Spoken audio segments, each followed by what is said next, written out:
Recentemente, o CPEA divulgou um relatório que destaca os custos de produção na pecuária bovina e os benefícios econômicos da inseminação artificial em tempo fixo. A técnica que melhora a eficiência reprodutiva e a genética do rebanho demonstra ser uma alternativa mais competitiva do que a monta natural. E sobre esse assunto, eu vou conversar agora com o pesquisador de pecuária do CPEA, o Giovanni Penazzi. Boa tarde, Giovanni, tudo bem? Seja bem-vindo ao Mercado e Companhia. Boa tarde, Priscila. Uma boa tarde a todos. Muito obrigado por me receber hoje. Ô, Giovanni, em comparação com a monta natural, quais são os principais ganhos econômicos e produtivos oferecidos pela IATF? Olha, Priscila, especificamente quando nós pensamos em pecuária de corte aqui no Brasil, né, existe um grande desafio hoje, que é uma pecuária de caráter muito extensivo, especialmente quando a gente está falando da criação de animais, né? Então, quando nós avaliamos aplicações de tecnologia que estão melhorando, né, a intensificação desses sistemas, as vantagens são inúmeras, com certeza.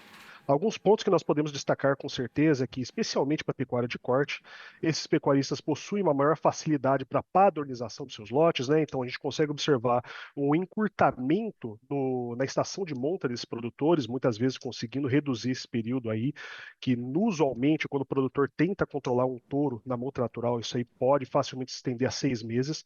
A gente consegue observar o encurtamento desse prazo aí para 90 dias, até eventualmente, dependendo do número de cabeças da propriedade, claro, né? Até 60 dias desse intervalo de estação de monta. Com esse encurtamento do prazo, que a gente acaba observando uma concentração dos nascimentos, né?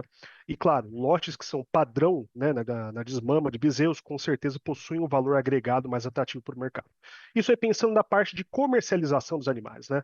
É importante a gente lembrar que a ATF e a inseminação artificial em geral, ela possui dois grandes pilares, podemos considerar assim. A gente tem a possibilidade de produzir animais de genética superior, né, com a maior qualidade para os clientes desse produtor de cria, mas também a gente tem como um principal fator o melhoramento genético do rebanho, né? Isso aí é um processo que precisa ser construído ao passar do tempo, não é de um ano para o outro que o produtor vai conseguir colher frutos, né, desse investimento, porém que a gente consegue observar que o produtor hoje, através dessa técnica de inseminação artificial, a um preço muito competitivo, né, ele consegue trabalhar com a genética dos melhores plantéis do rebanho nacional e até internacional também, quando a gente considera algumas raças, como a Angus, como a holandesa, pensando, né, um pouco mais para a pecuária de leite.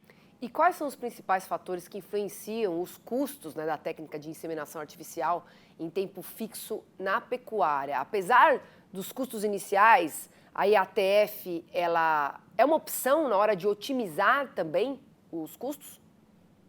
Olha, Priscila, você tocou num ponto muito importante que são custos iniciais, né? O que a gente observa é que, dependendo da região do Brasil, existe muita propriedade ainda que possui um curral relativamente simples, né, com baixo investimento em infraestrutura. Então, o principal fator de investimento para esse produtor, com certeza, vai ser o investimento em um tronco de contenção para que esse produtor consiga lutar com a técnica, né? Mas, bom, como a gente está considerando isso aí como investimento, usualmente a gente observa isso aí com uma amortização aí de 10, 20 anos, dependendo da qualidade do produto, né?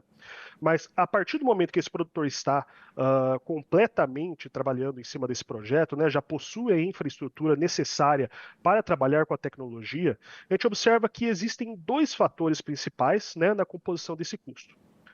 Da parte, né, dos medicamentos utilizados para a sincronização, né, da ovulação desses animais, a gente tem o implante de progesterona, né, como o principal fator aí, influenciando mais ou menos 60% dos gastos com o medicamento que esse produtor teria, né? E ainda na parte de insumos a gente tem a parte de sêmen, né? Mas um fator muito importante a gente analisar nessa parte de sêmen. É necessário que cada produtor consiga traçar metas de expectativa de resultado, né, para que ele saiba qual que é o perfil do animal que ele vai adquirir. Muitas vezes, quando o produtor está começando o processo de intensificação, implantando essa tecnologia de inseminação artificial, ele não vai utilizar um touro top do sumário. Né?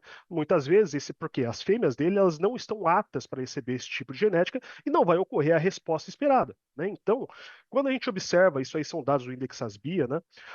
Quando a gente observa a precificação de algumas das principais raças, Angus, Nelore, existe uma diferença aí na média de 20 a 30 reais, muito facilmente, entre os intervalos aí de preço, né, dentro do mercado. Então, existe preço de sêmen, existem touros para todos os perfis de propriedade aí, das mais intensivas para as mais intensivas.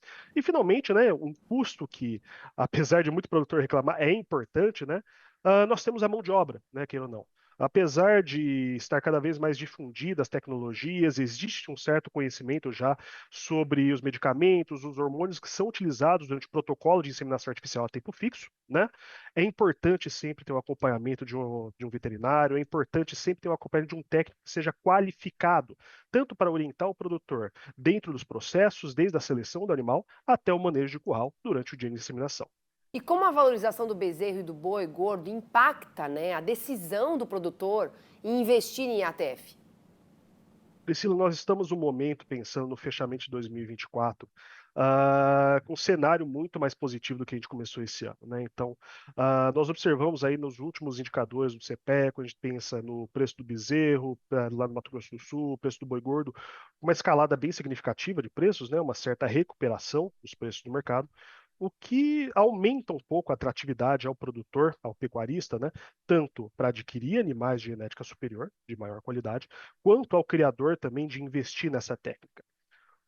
O ponto é que, ao mesmo tempo que isso pode influenciar a entrada de novos produtores no mercado, em momentos de baixa, o que a gente observa é que não ocorre a ação reversa. Produtores pecuaristas que começaram a trabalhar com inseminação artificial a tempo fixo possuem uma certa resistência a sair do mercado, né, de inseminação artificial, mesmo em períodos de baixa do mercado, porque já ocorreu todo um investimento lá atrás e, ao mesmo tempo, como eu comentei com você, a expectativa desses produtores é colher os frutos dessa inseminação artificial a longo prazo, né?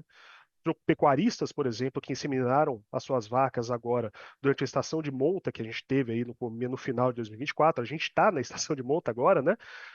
Vão ter esses bezerros nascendo em 2025 e eles vão ser desmamados apenas em 2026, né? Então, mais importante do que o como o mercado está se comportando hoje é esse produtor tentar traçar estratégias e tentar prever como, né, que o mercado irá se comportar em 2026, com certeza. Essa, infelizmente, é a pergunta de R$ 1 milhão, né? Se eu soubesse a resposta perfeita, eu estaria cobrando muito caro por ela. Mas quando a gente pensa na situação atual do mercado, né, a gente observa que a gente está num momento de inflexão da curva, né? Nós viemos de alguns anos de aumento no abate de fêmeas, né? Agora, em 2024, com esses resultados do IBGE, aparentemente encontramos um ponto ótimo, né? A gente está começando a ver uma redução na escalada de alta de fêmeas sendo abatidas, porém ainda com um percentual muito elevado na nossa estatística de abates, o que vai fazer com que ocorra uma falta de animais daqui a alguns anos, né? Isso aí tem ocorrido desde 2022, surgiu com mais força em Sim. 2023, mas, né, a expectativa é que ocorra um certo, não vou dizer apagão, claro, né? Mas uma oferta reduzida de animais aí no mercado nacional, pensando nas próximas estações de desmame que a gente vai enfrentar daqui a alguns anos. Tá certo, Giovanni, obrigada aqui pelas suas informações. Excelente fim de semana e bom Natal para você também. Muito obrigado, Priscila. A CPE sempre à disposição de vocês. Um forte abraço a todos.